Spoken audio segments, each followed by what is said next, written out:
بسم اللہ الرحمن الرحیم۔ شروع اللہ کے نام سے جو بڑا مہربان نہایت رحم والا ہے۔ اذا زلزلت الارض زلزالہا، جب زمین اپنی پوری شدت کے ساتھ ہلا ڈالی جائے گی۔ وَأُخْرِجَتِ الْأَرْضُ أَثْقَالَهَا، اور زمین اپنے بوجھ باہر نکال پھینکے گی۔ قَالَ الْإِنسَانُ مَا لَهَا، اور اس حالت کو دیکھ کر کافر آدمی کہے گا اس کو کیا ہوا۔ یومئذ تحدث اخبارها، اس روز زمین اپنی سب خبریں بیان کر گزرے گی۔ بِأَنَّ رَبَّكَ أَوْحَىٰ لَهَا، یہ اس لیے کہ آپ کے پروردگار کا حکم اسے یہی ہوگا۔ یومئذ یصدر الناس اشتاتا لیروا اعمالهم، اس روز لوگ گروہ گروہ واپس ہو رہے ہوں گے کہ اپنے اعمال کو دیکھیں۔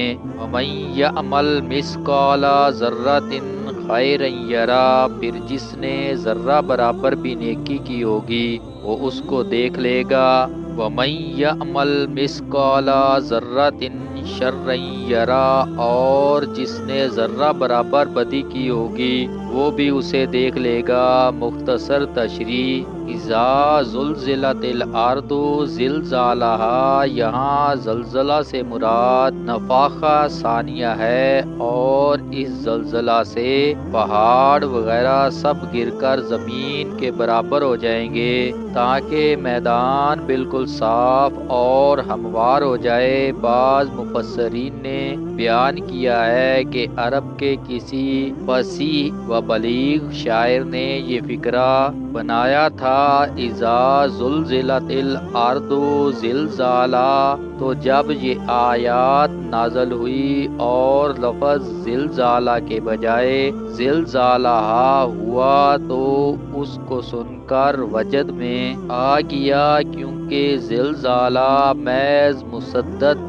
زلزلہ کی عظمت و ہیبت بیان کرنے سے قاصر تھا۔ قرآن نے جب اس کو مصدد اذا فأت الی الارض کی صورت میں بیان کیا تو معنی عظمت و بلندی کی حد نہ رہی اور بے ساختہ بول تھا۔ میں اس کلام کی وضاحت پر ایمان لایا۔ حاشیہ معارف القرآن ص 518 ج 8، حضرت مولانا مالک کندھالوی رحمۃ اللہ۔ وَأُخْرِجَتِ الْأَرْضُ أَثْقَالَهَا، زمین اس کے دفینے اور گڑے ہوئے گردے اور جو کوئی چیز اس کے تہوں میں دبی ہوئی ہے، اس ہیبت ناک زلزلہ سے سب کچھ باہر آ جائے گا۔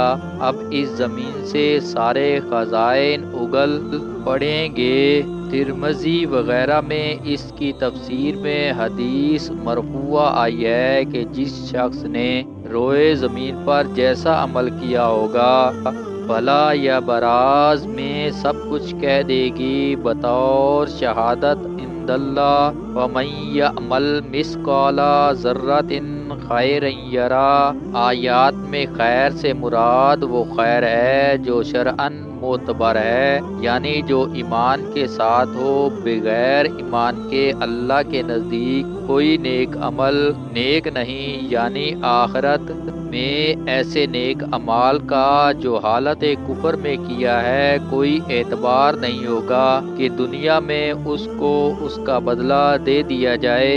اسی لیے آیات سے اس پر استدلال کیا گیا ہے کہ جس شخص کے دل میں ایک ذرہ برابر ایمان ہوگا وہ بالآخر جہنم سے نکال لیا جائے گا، کیونکہ اس آیات کے وعدہ کے مطابق اس کو اپنی نیکی کا پھل بھی آخرت میں ملنا ضرور ہے، اور کوئی بھی نیکی نہ ہو تو خود ایمان بہت بڑی نیکی ہے۔ اس لیے کوئی مومن کتنا ہی گناہ گار ہو ہمیشہ جہنم میں نہ رہے گا۔ البتہ کافر نے اگر دنیا میں کچھ نیک عمل بھی کیے تو شرط عمل یعنی ایمان کے نہ ہونے کی وجہ سے کل عدم ہیں، اس لیے آخرت میں اس کی کوئی خیر خبر ہی نہیں۔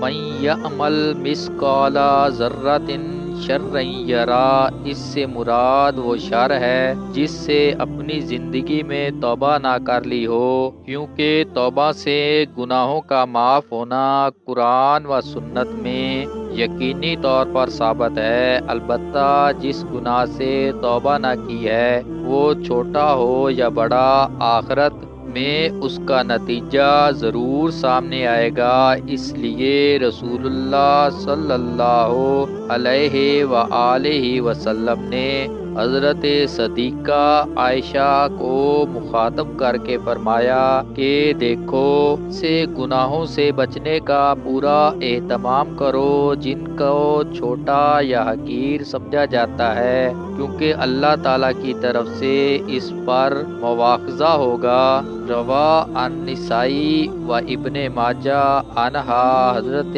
عبداللہ بن مسعود نے فرمایا کہ یہ آیات قرآن کی سب سے زیادہ مستحکم اور جامع آیات ہے، اور حضرت انس کی ایک طویل حدیث میں ہے کہ رسول اللہ صلی اللہ علیہ وسلم نے اس آیات کو الفاظاتا الجامعہ فرمایا ہے، یعنی منفرد، یکتا اور جامعہ۔ اور حضرت انس اور ابن عباس کی حدیث ہے کہ رسول اللہ صلی اللہ علیہ وآلہ وسلم نے سورۃ اذا زلزلت کو نصف القرآن اور قل هو اللہ احد کو ثالث القرآن اور قل یا ایھا الکافرون کو رابع القرآن فرمایا ہے۔ روا الترمذی و بلغیوی مظاہری